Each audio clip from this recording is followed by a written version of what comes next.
They should be leveraging brick and mortar. And I want to just touch on that for 1 second, because there's a company out there that didn't leverage their brick and mortar, and it really pisses me off, because it was a pretty freaking awesome store. And that store's Toys R Us. Oh, yeah. Obviously went bankrupt in the US. We still have a couple of stores here in Canada that are going to go bankrupt soon, probably. And I don't know their numbers, but I'm just assuming. And the thing that makes me mad about Toys R Us is that Toys R Us sold toys. Then Amazon comes along, and all the toys in Toys R Us are also available on Amazon. So people now go on Amazon to get a couple better dollars. But what was to save a bit of money, and so they don't have to go to Toys R Us. The thing that Toys R Us did terribly wrong is that they didn't create an experience for people. Yeah. Kids, when you have young kids, you are looking for things to do, because you're like, I'm gonna kill them. Not literally, but you're like, I need them out of the house, and I need to figure out something to do with them. And Toys R Us, with these huge locations in these densely family populated areas, had an unbelievable opportunity to create maybe a family cafe with like an amusement park indoors that they can play in. Doesn't matter rain or shine or anything. That families could go in for free. Go in there. The kids can play around for a couple hours. What happens when the kids are there?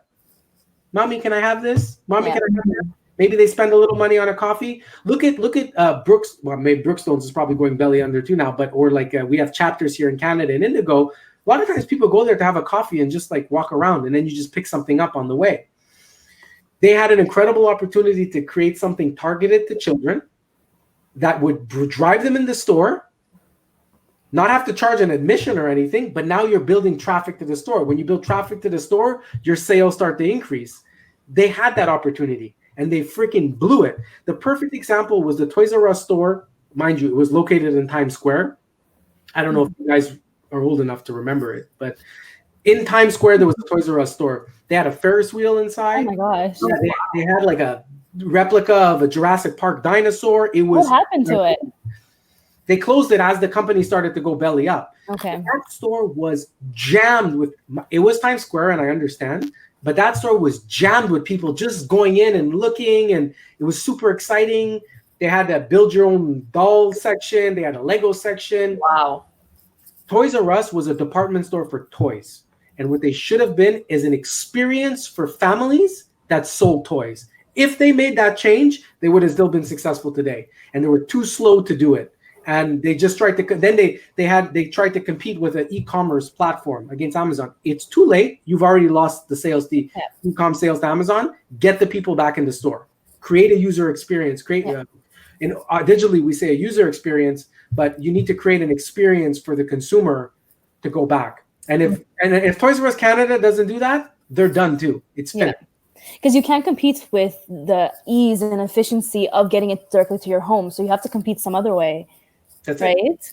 That's it. Toys R Us wants to promote their online store, but why am I going to go there? My credit card is stored safely in Amazon. I press 2 buttons and it shows up in my door the next day. What do I care if I buy it on Toys R Us? Like that really, it bothers me that all these executives that were in this company, all this marketing team, no one could come up with the concept of maybe we should create something that drives families back into the stores. That's it. I would have been there once a week with my kids. You know? Instead, you're like, why am I going to go there? Yeah, I think it's the lack of seeing the big picture, right? Because when you're offering something free at the beginning, like a lot of people, especially when we're running contests and stuff, a lot of people don't realize that just because I'm offering something for free doesn't mean everyone's going to assume it's always free.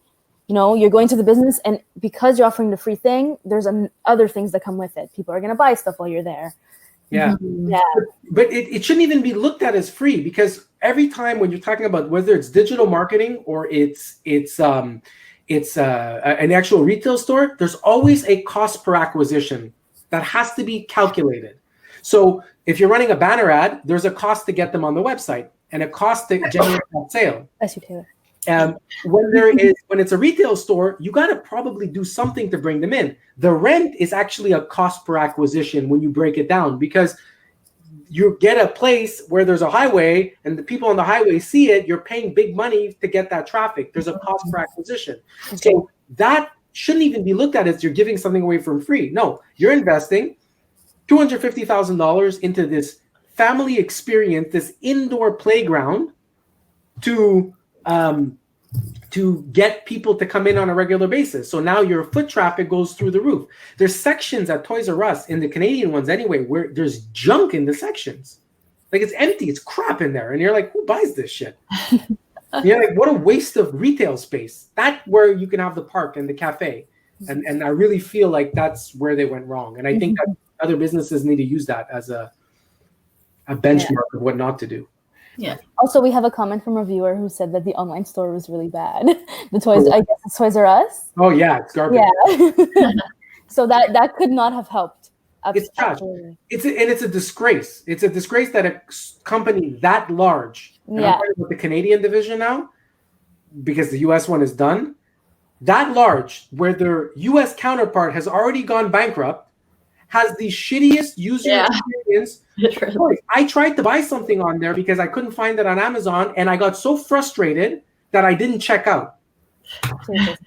That whole company needs to stop what they're doing, fire everybody that has to deal with e-commerce, and get somebody that knows what they're doing to build a digital online store that actually works properly. Like it's really unfortunate, because I went one time to try to buy something and the website shat on me. I never went back. So it's like, you know, it's just really not the way that it should be. And their Toys R Us website, you want people to buy on the website, offer games, coloring books, all these things for kids for free. So what's going to happen? Mom and dad, hey, kid wants to print coloring pictures. Go on. Oh, we can Disney. There's games, there's passwords, there's puzzles, there's videos, there's music videos, music tutorials. They could have leveraged this COVID-19 thing so well. Yeah. They could have had grade 1 music class, grade 2 music class, subcontract these services to people, other teachers that are currently out of work, and they could have created a whole experience that rebuilds their brand during this COVID-19.